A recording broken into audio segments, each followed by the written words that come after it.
అమ్మల్లారా, అక్కల్లారా, తమ్ముళ్ళారా, నేను మీరు ముద్దుగా వైఎస్ఆర్ అని పిలుచుకునే మీ రాజశేఖర్ రెడ్డిని. నా హెలికాప్టర్ ప్రమాదం కంటే ఘోరమైన ప్రమాదం తెలుగువారు కోట్లాడుకోవడం. నేను బ్రతికి ఉన్నప్పుడు అన్నదమ్ముల్లా కలిసిమెలిసి ఉండేవారు. నేను పోయిన తర్వాత హఠాత్తుగా మీకేమైంది? వద్దు, తెలుగు జాతి సమస్త మానవాళి ముందు దోషిలా నిలబడేలా చేయకండి.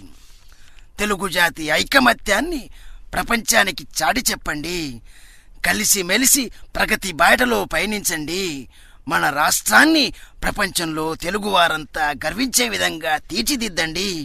మీ అందరికీ నూతన సంవత్సర మరియు సంక్రాంతి శుభాకాంక్షలు.